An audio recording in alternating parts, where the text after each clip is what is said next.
Good morning. I am Kate Fronta, your worship associate today. And on behalf of First Unitarian Church of Wilmington, Delaware, I welcome you to our online worship service.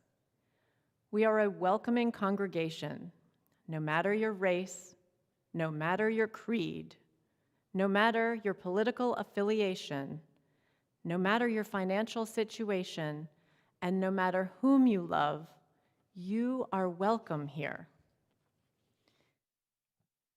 Today we have Reverend Tracey Robinson Harris joining us again as we continue to support our senior minister, Reverend Pamela Watt, on her family leave. And we also kick off our stewardship campaign, so I hope that you will think and feel, we can all think and feel together into our hearts about what First U means to us. And now let us prepare our hearts and minds for worship.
We have been called to be here together this morning.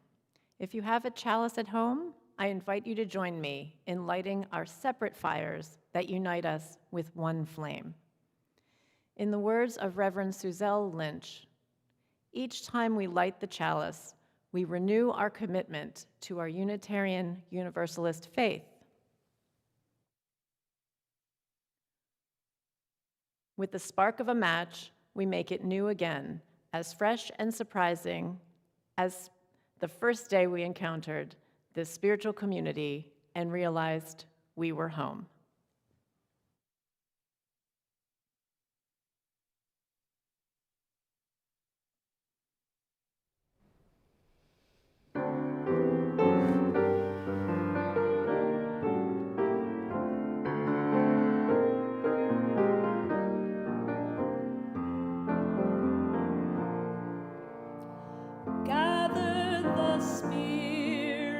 Harvest the poor.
Please join me in affirming our mission.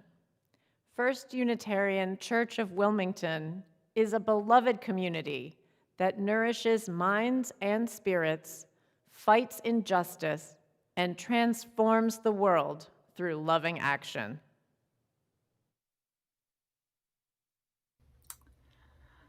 With our chalices now lit and the words of our affirmation spoken, please join me in the spirit of prayer. These words are from the Reverend Gordon McKeeman. For simple things that are not simple at all, for miracles of the common way, sunrise, sunset, seed time, harvest, hope, joy, ecstasy, for grace that turns our intentions into deeds, our compassion into helpfulness, our pain into mercy, for providence that sustains and supports our needs. We lift our hearts in thankfulness and pray only to be more aware and thus to be more alive.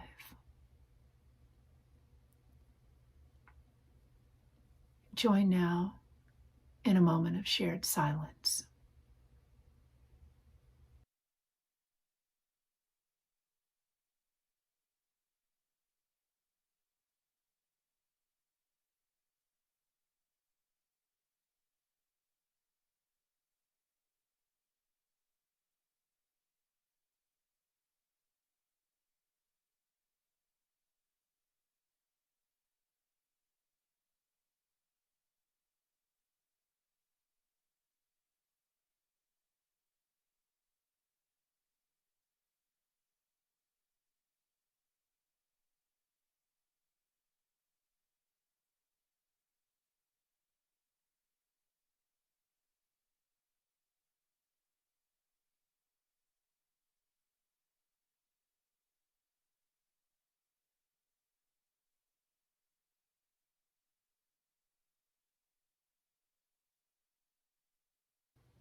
I invite you now to take a moment and use the chat to record the names of those you are holding close and dear today, those you are holding in heart and mind. I invite you to speak those names aloud.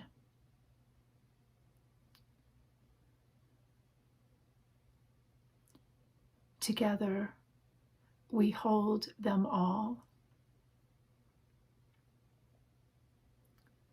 May all whose names were shared, names written, names spoken, names held in silence, may all those dear ones know healing and know peace this day and in the days to come.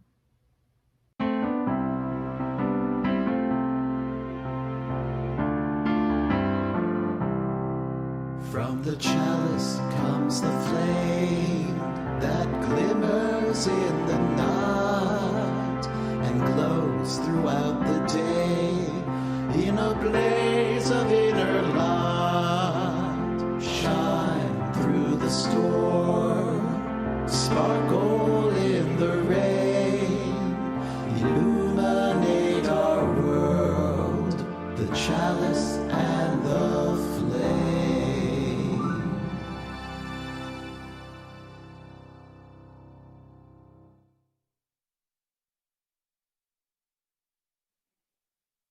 Hello, everyone. Today, I am sharing the story, A Lamp in Every Corner. It is from the book, A Lamp in Every Corner by Janine K. Grossmeyer.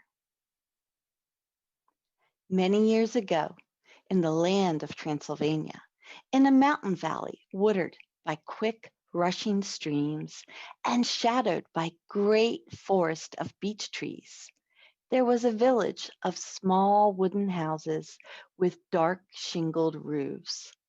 The people in the village were of the Unitarian religion, and they wanted a church of their very own. A church set on the hillside, they decided, looking down upon the village as a mother looks down upon her sleeping child. So all the people of the village labored long and hard to build themselves a church. The stonemasons hammered a sharp chisel to cut great blocks of stone, then set the stones into stout and sturdy walls. The glaziers made tiny glass panes and fitted them neatly into the windows with leaded lines. The foresters sawed tall beech trees into enormous beams and laid the trusses for the ceiling, then covered the roof with close-fitting wooden shingles that wouldn't leak a drop of rain. The carpenters carved wood for the wide opening door, setting it on strong pegs so that the door hung straight and square. A bell was brought from a faraway city, then hoisted by ropes with a heave and a hoe to the top of the tower. The weavers wove fine cloths for the altar table, cloths embroidered with flowers and edged with lace. The smiths hammered black iron into tall lampstands and hammered thin bronze into shining oil lamps. Finally, when the building of the church was done, the painting of the church could begin. The painters mixed bright colors, royal red and shimmering gold and brilliant blue, and everyone in the village came to decorate their church. They painted flowers, they painted trees, they painted designs around the windows and different designs around the doors. And at the end of the day, when it was finished, when their church was finally done, all the people of the village stood back to admire it and then to sing a song of happiness and praise. Their village had a church now, a church set on the hillside, looking down upon the village as a mother looks down upon her sleeping child.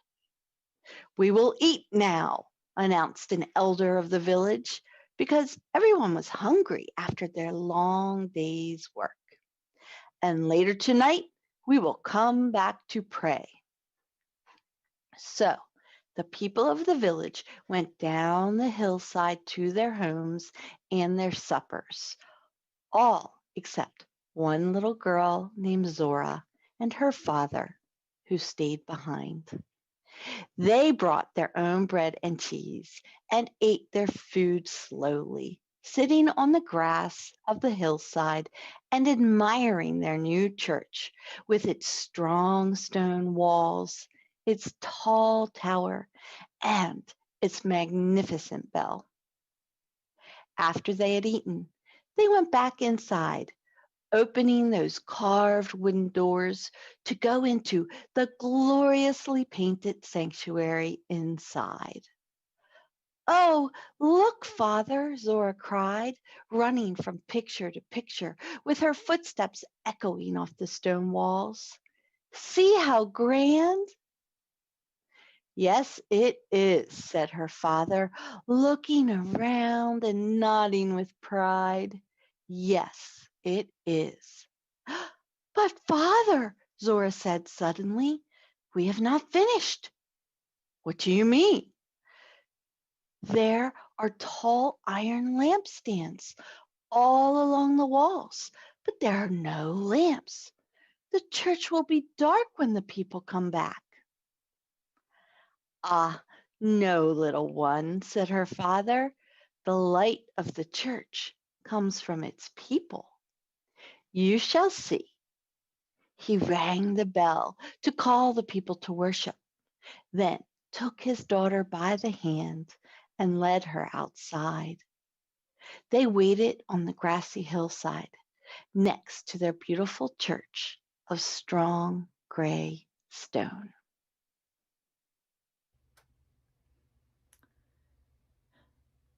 Zora didn't want people to return to a church with no lanterns, with no light. The light of the church, her father told her, comes from its people, though. And Zora and her father waited and watched as a procession of lanterns made its way up the hillside. Waiting and watching. Much of last March was all about waiting and watching, learning what the coronavirus was and what staying safe would require of us. Communities of faith of many traditions were concerned about not being able to be together, concerned about being together, concerned about how to continue to be together. Buildings closed. Gatherings as virtual congregations became the new normal for a few months, and then for a few months more, and now for a year. So many religious communities, Unitarian, Universalist, and otherwise, do as we do. We type and scroll to chat. We mute and unmute to speak and be heard. We miss singing together, and still we sing. Some of us hum. A few may sway to the music. We listen to story and prayer and sermon. We listen to words of welcome and share words of mission and of dedication. And sometimes, along the way, we may find ourselves leaning in just a little bit, as if to be a little closer to one another.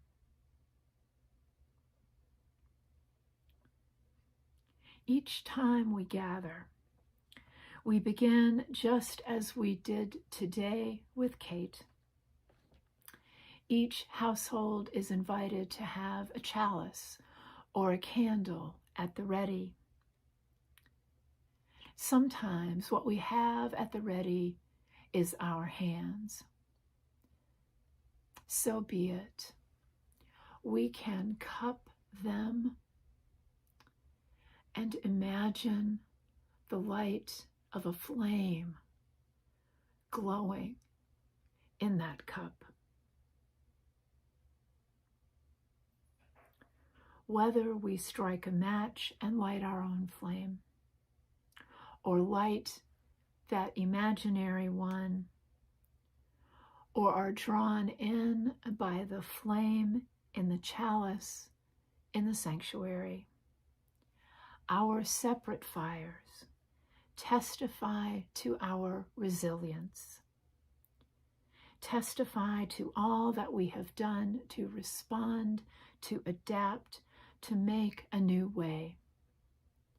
Our separate fires testify to our commitment to this faith and to one another.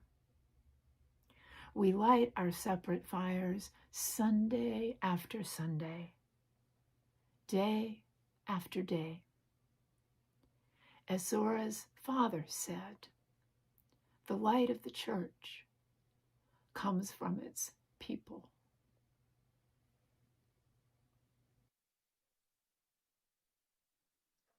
The sun set behind the mountains, and night was coming soon. Yet, in the growing darkness, tiny points of light came from many directions and moved steadily up the hill. Each family is entrusted with a lamp, little one, Zora's father explained. Each family lights its own way here. Where is our family's lamp? Your mother is carrying it. She will be here soon. The many lights moved closer together, gathering into one moving stream, all headed the same way, growing larger and brighter all the time. Zora's mother arrived, bearing a burning oil lamp in her hands. The father lifted Zora so she could set their family's lamp high in its tall iron stand. All around the church, other families were doing the same. Soon, the church was ablaze with the light in every corner, for all the people of the village had gathered to pray and to sing. All through the worship service, Zora watched the lights flicker and glow. She watched her family's lamp most of all. When the service was over, her father lifted her high. She took the shining bronze lamp from the lampstand. Its curved sides were warm and smooth in her hands. Her mother carried the lamp home with the flame lighting the way. The flame lit their house when they returned home. Zora washed her face and got ready for bed by the light of that flame. Mother, Zora began as she climbed into bed and lay down. Yes, little one, her mother asked, tucking the red wool blanket around Zora's shoulders.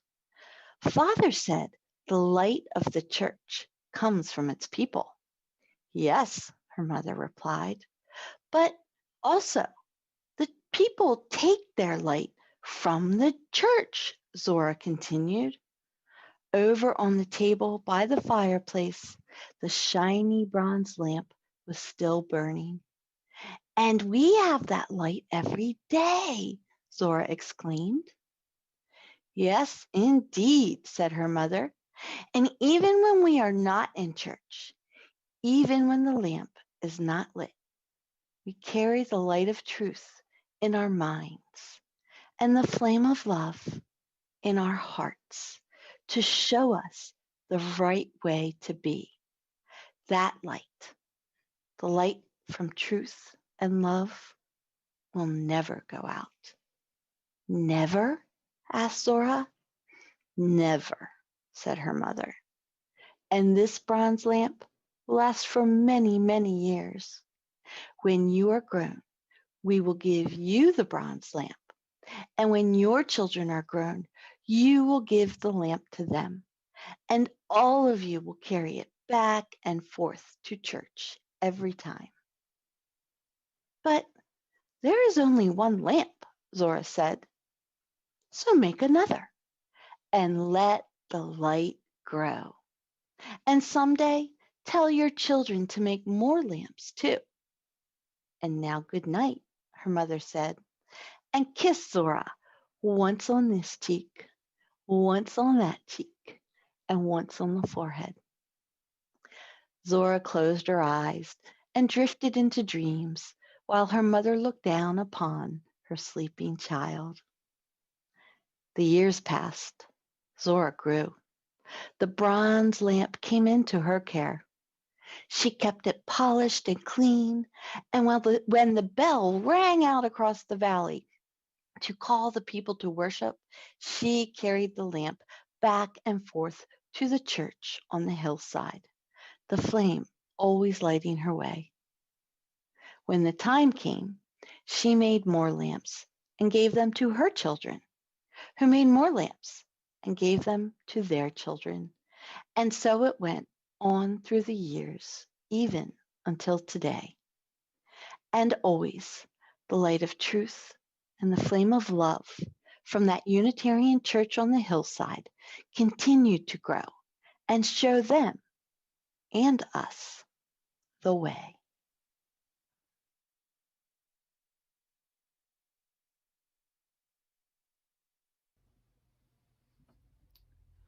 Whether we strike a match or light our own flame, light an imaginary one, or are drawn in by the chalice flame in the sanctuary, Our separate fires testify to our resilience, to all that we have done to respond, to adapt, to make a new way.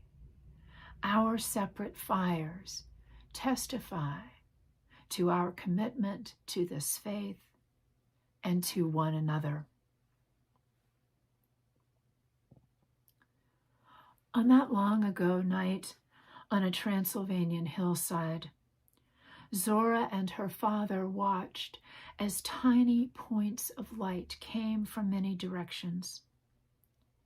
The challenge that Transylvanian Unitarian community faced was huge. How were they to build for themselves a church?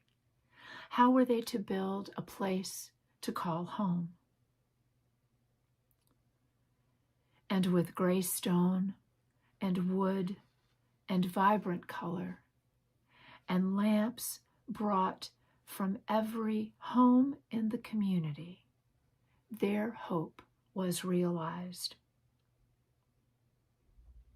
After that first gathering, later that night when all the families had taken their lanterns and returned home, with Zora's family's lantern on the table by their fireplace and still burning, Zora told her mother, "People take their light from the church and have that light every day." Zora's mother agreed, and she called it the light of truth in our minds and the light of love in our hearts. A year ago, the challenge for this congregation was to recreate and sustain First Unitarian. The challenge was to put trust in our resilience and hope in our commitment. Trust and hope that even though the primary location of the congregation would be in separate homes, in separate households, trust and hope that this virtual congregation would find a way to be, would continue to be a beloved community that nourishes minds and spirits, fights injustice, and transforms the world through loving action. Our gray stone and wood and vibrant color, the stuff of which this congregation is made, is precious and varied, powered by people, shaped by skill and talent and opportunity, shared with one another and taken out into the world. Our separate fires, wherever they may be, our fires kindle one flame.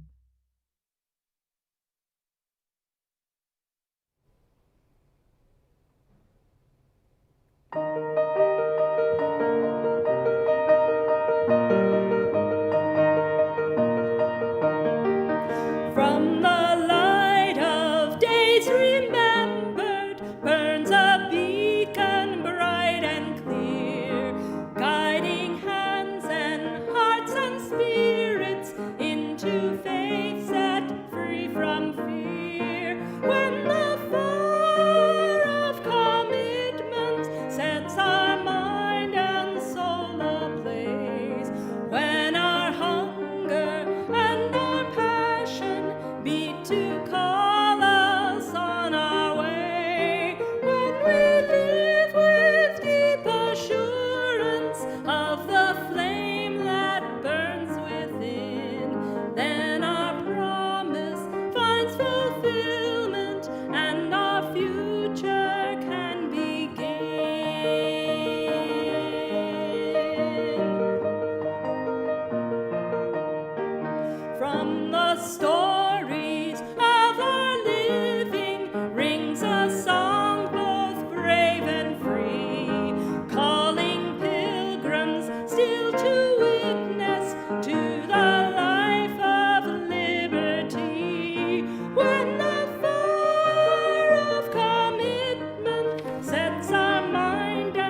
Wow, Rebecca and Kathy, thank you so much. That was great.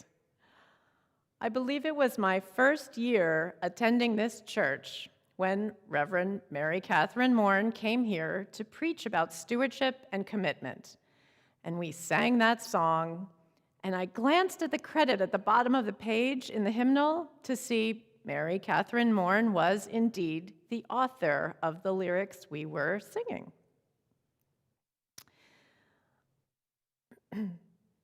I wondered, every time that we sing that song and she hears it, if she likes her work and if she hears that every time she preaches at a church. It was another 2 or 3 years before I realized that this church was not just any Unitarian Universalist church. I knew it was my church almost from the first moment I entered the parish hall. There was Nancy Pinson to answer all my questions, and Catherine Williamson guided me and my then 4-year-old son back to the education wing. It felt so comfortable and welcoming right from the start, but it also felt competent, and that surprised and pleased me. There were safety measures in place. The people were so friendly and warm. For those of you who have not yet attended an in-person service, I hope you will enter this sanctuary once we can safely gather again in person. It truly is a deeply felt sense of welcome, and for me, at least, of belonging. But at the time, I had no idea how important this church is to Unitarian Universalism. We are over 150 years old. We are a green sanctuary. We have strong task forces that work for environmental justice, human rights, and those who are aging out of foster care. We strive to improve our local community, and we have built partnerships with other organizations in downtown Wilmington through the nitty-gritty work of peacemaking, of mold remediation, of library bolstering, and of feeding the hungry, and of course, banning those single-use plastic bags. This church is important in our town and in our denomination. These things are important to me because by myself, I can't do any of that. It is only through acting together that we can have the huge impact our church has in the world. But we are only able to fulfill our mission with participation. This year has been a challenge to us all. How to participate, how to stay engaged when we are all separately spinning our wheels, unable to physically come together to worship, to plan, to serve. Sunday mornings in person, we can look to the left and the right and see our community, our friends. But right now, looking to the left and the right, wherever you are, what do you see? Do you see dishes in the sink? Or mail, or your stack of taxes? But you are not alone. You are not alone. Our chalice is lit here in the sanctuary to represent our one flame. When I'm at home, the chalice that my son crafted a year ago is lit as part of First U's one flame. We are together. We just aren't sitting next to each other. We are participating together in worship, in service, and in community. I hope you feel that fire of commitment when you think of First Unitarian Church. Our individual fires are all out there burning, doing great work that is united by this beloved community. Please consider what this church means to you, the many ways that our community touches your life, and consider what you will give to help support this church. Let's each do our part so our flame can burn even brighter. Your gifts and generosity are deeply appreciated. And for those of you who have already made your commitment, as the online forms are already up and live, and including our Board of Trustees, thank you so very much. In order to give to First Unitarian Church, you may mail a check to our address on Halstead Road, or you can go to our donation page on our website, or use the Give Plus app on your smart device.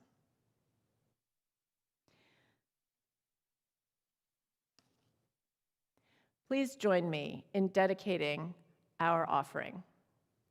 To the work of this congregation, which is weaving a tapestry of love and action, we dedicate our lives and these, our offerings.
Friends, this service celebrates the start of First Unitarian's annual stewardship campaign. Information about the campaign is on the church's website, and it has been mailed to every household where one of those fires burns. When you make your financial commitment for the coming church year, know that it is also a pledge of faith and of hope for the future. Through resilience and with commitment, First Unitarian will be sustained in these days and in the years to come. And now, closing words. Time and again, during my 40 years of ministry, and still to this day, I find myself full and truly amazed that we choose each other. We choose to come together, to be here, to give to and receive from each other gifts beyond measure. We choose to make of ourselves a congregation, and we choose to sustain this congregation by our stewardship, by our caring. We could choose otherwise, and we choose this. And because we do, in the words of poet Alberto Rios, because we do, we can make a house called tomorrow. What we bring finally into the new day, every day, is ourselves. And that's all we need to start. That's everything we require to keep going.